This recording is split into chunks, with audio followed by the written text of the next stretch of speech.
Welcome to Selby's Maths Capsule. In this video, we discuss about the degree of tower of extension. Now, what do you mean by tower of extension? The tower of field is a sequence of field extensions F0, subfield of F1, subfield of F2, and so on.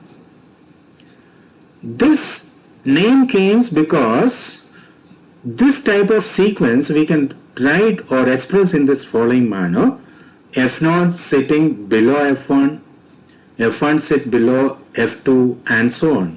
So that's the reason we call it as a tower of fields.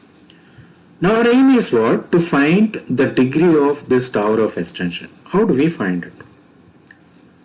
So let us see the following theorem. The theorem states that if F is a subfield of K and K is a subfield of L, then the degree of the extension L over F is same as the degree of the extension L over K into degree of the extension K over F. And one side of the equation is infinite, then the other side is also infinite. So last time, in the last video, we have seen the degree of the extension. The degree of the extension K over F means what? K will be treated as a vector space over F, and you are considering the dimension of that vector space. That dimension we call it as the degree of the extension K over F. So here L over F, that means L you are treating as a vector space over F. Then the dimension of that one is the degree of the extension L over F. Similarly, L over K and K over F. Let us see the proof of it. We first consider the case when the degree of the extension L over K and the degree of the extension K over F are finite. Let us assume that this degree be M and N. That means you are treating L as a vector space over K, and the dimension of L as a vector space over K is equal to M, and the dimension of K as a vector space over F is N. Therefore, we can get a basis for L over K and some basis for K over F. So let us assume that alpha 1 alpha m be the basis of L over K and beta 1 beta n be a basis of K over F. That means that the degree of extension K over F is equal to N and L over K is equal to M. Our aim is what? To prove that the degree of the extension L over F is equal to Mn. That means that if you treat L as a vector space over F, then we want to find a basis for L over F, and that basis contains Mn elements. So now how do we achieve that? So let us take one element in L. Because alpha 1 alpha m are a basis of L over K, we can write alpha as a linear combination of alpha 1 alpha m over K. That means that there exists A1 A2 Am belongs to K such that alpha is equal to A1 alpha 1 plus A2 alpha 2 plus and so on Am alpha m. Remember, this AIs are belongs to K. Now, because AIs are in K, and you know that K is a vector space over F with a basis beta 1, beta 2, beta n, so we can write each AI as a linear combination of beta 1, beta 2, beta n. So that means for each I, you can find bi1, bi2, bin belongs to F such that AI is equal to bi1, beta 1 plus bi2, beta 2 and so on, bin, beta n.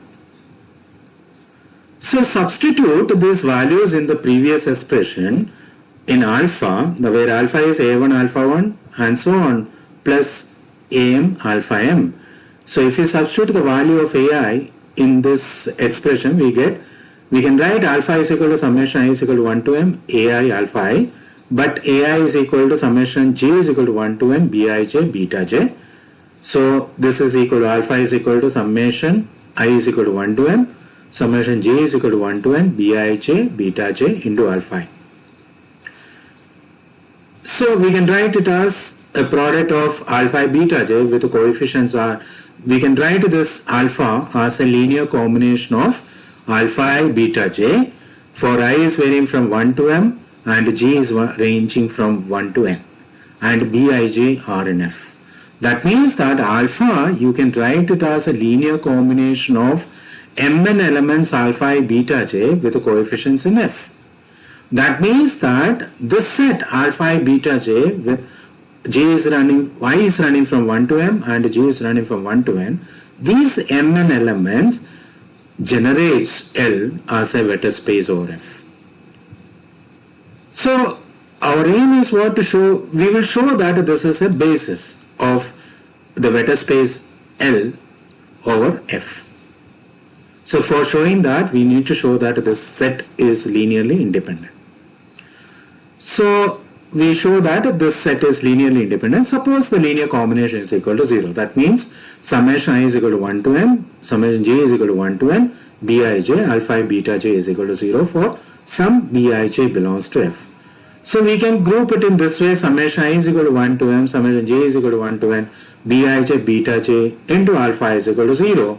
If we call the summation j is equal to 1 to n, bij beta j is equal to ai, then we can express this equation as a1 alpha 1 plus a2 alpha 2 plus and so on, am alpha m is equal to 0. But we know that alpha 1 alpha 2 alpha m is a basis. That means it is linearly independent. Therefore, the coefficient must be 0. Each coefficient must be 0. So therefore, each ai will be 0. That means that bi1 beta 1 plus and so on bin beta n is equal to 0 for I is equal to 1 to m. And because now, and you know that bi1 bi2 bin are in f, and beta 1 beta 2 beta n are the basis of k as a vector space over f. So therefore, because this linear combination is equal to 0, we get each coefficient is equal to 0. That means each bij is equal to 0 for all I is equal to 1 to m and all j running from 1 to n. So we get, therefore we proved that alpha I beta j are linearly independent over f. Therefore the set alpha I beta j where I is running from 1 to m and j is running from 1 to n form a basis of L as a vector space over f. Therefore the degree of the extension L over f is equal to mn, and that is same as the degree of the extension L over k into the degree of the extension k over f. So this is the case when we assume that L over k and k over f are finite extensions. So let us assume now that k over f is an infinite extension. That means the degree of the extension k over f is infinite. Therefore, because it is an infinite vector space over f, k is an infinite vector space over f, infinite dimensional vector space over f, we can get infinitely many elements of k that are linearly independent over f. So, because k is contained in L, we can treat these infinitely many elements of k as an elements of L. So, L contains infinitely many elements that are linearly independent over f. Therefore, L is an infinite dimensional vector space over f. That means that the degree of the extension L over f is infinite. That means that if k over f is infinite, then L over f is infinite. So similarly, if L over k is also infinite, then we can show that L over f is also infinite extension. Suppose L over k is an infinite extension. Then there are infinitely many elements of L that are linearly independent over k. Therefore, definitely they are linearly independent over f also, because f is a subfield of k. That means that L you treat as a vector space over f, then L is an infinite dimensional vector space. Therefore, the degree of the extension L over f is infinite. That means L over k and k over f are finite. Then by case 1 L over f is finite. And this means that if L over F is infinite, therefore either L over K over F is infinite. So that means if one side of the equation is infinite, then the other side is also infinite. So let us see some examples and a consequence of this theorem. Suppose K over F is an extension. Show that K over F is degree of the extension K over F is 1. That means K you treat it as a vector space over F has dimension 1 if and only if K and field are same. Because K over F is an extension, that means that F is a subfield of K. And suppose the degree of the extension K over F is equal to 1. So our aim is what? To show K is equal to F. That means it is enough to show that K is contained in F. Because it is K over F is an extension means F is a subfield of K. So degree of the extension K over F is 1 means what? K is a vector space over F and is of dimension 1. So you can get a basis for it. So let alpha be a basis of K as a vector space over F. But 1 is in K because K is a field. So you can write 1 as a linear combination of alpha. So you can write 1 is equal to alpha, A alpha for some A belongs to F. So this means that A into alpha is 1. Both of them are product is equal to 1. That means that A, the coefficient, is same as alpha inverse. So because F is a field, A inverse belongs to F. So alpha is also belongs to F. Therefore, if you take any Y belongs to K, then Y you can write it as a linear combination of alpha. That means Y you can write it as B alpha for some B belongs to F. But B is equal to A inverse, that is also in F. So Y you can write it as B into A inverse. Therefore, Y belongs to F. Therefore, K is contained in F. Therefore, K is equal to F. So conversely, suppose K is equal to F. Now our aim is what? To show that K is a vector space over F of dimension 1. So you take any A belongs to K, you can write A is equal to A into 1 with A belongs to F because you know that A belongs to F also because K and F are same. So this means that any element in K you can write it as some element in F into 1. That means that any element in K is a linear combination of 1 over F. That means that 1 is a basis of K over F. That means the degree of the extension K over F is equal to 1 because the basis contains only one element. Now the consequence of this question is follows. Suppose L over K over F, that means F is a subfield of K and K is a subfield of L, be an extension, tower of extension, and it is given that L over F is a finite extension, then you want to show that if L over F is equal to the degree of the extension L over F is equal to the degree of the extension K over F, then L must be K. This is because you know that using the tower of extension formula, the degree of the extension L over F is same as degree of the extension L over K into degree of the extension K over F. But the degree of the extension L over F and the degree of extension K over F are same. That means that the degree of extension L over K is equal to 1. Therefore, by previous question, you will get L is equal to K. Similarly, you can prove this. Because the degree of the extension L over K is equal to L over F, and by the previous theorem, the degree of the extension L over F is equal to degree of extension L over K into degree of the extension K over F. But these two degrees are same. Therefore, K over F, the degree of the extension K over F is 1. Therefore, K is equal to F by previous question. The next question is, suppose the degree of the extension K over F is prime, then you want to prove that any subfield U of K containing F is either K or F. So let us assume that the degree of the extension K over F is a prime which is equal to P. By the degree of the extension formula, because we can write, suppose you take E is a subfield, that means that F is a subfield of E and E is a subfield of K. Therefore, by the degree of the tower of extension formula, you can write the degree of the extension K over F is equal to the degree of the extension K over E into E over F. This means that the degree of the extension E over F must divide the degree of the extension K over F, and it is assumed to be prime, which is P. So therefore, the degree of the extension E over F is either 1 or P. So if it is 1, then E will be F, and if it is equal to P, then the other degree of the extension K over E is equal to 1. Therefore, K is equal to E.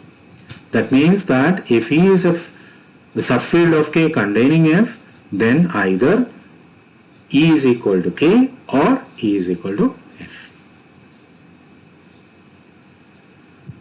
Now the next question is, prove that if the degree of the extension F alpha or F is odd, then F of alpha, F alpha and F alpha square are same.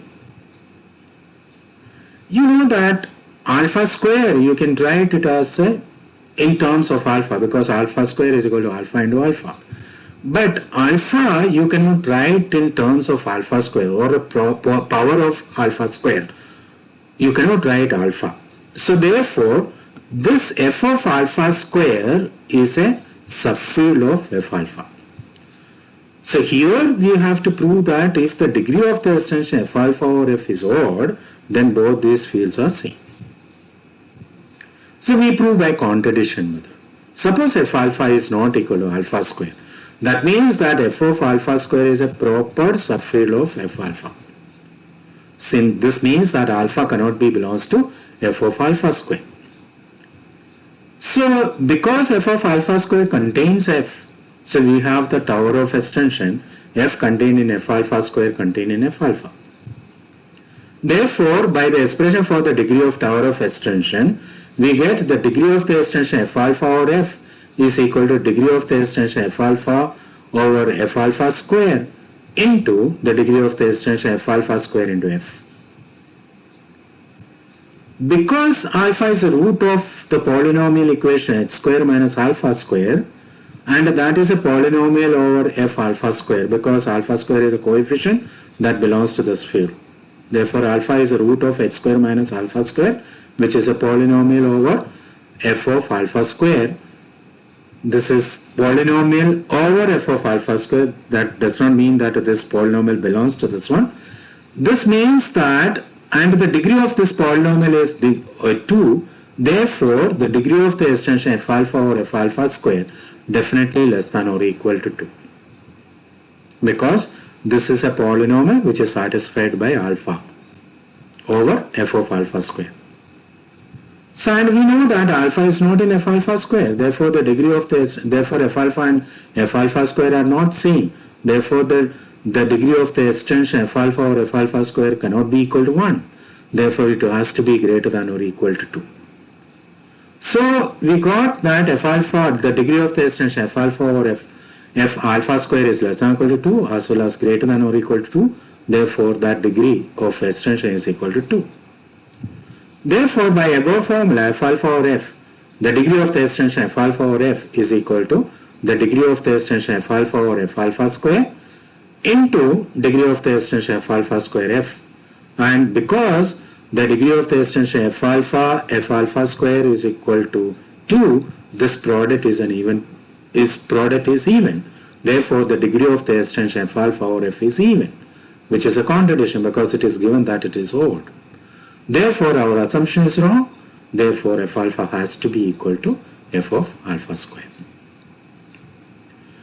In the next session, we discuss about algebraic and finite extensions and some examples capsule.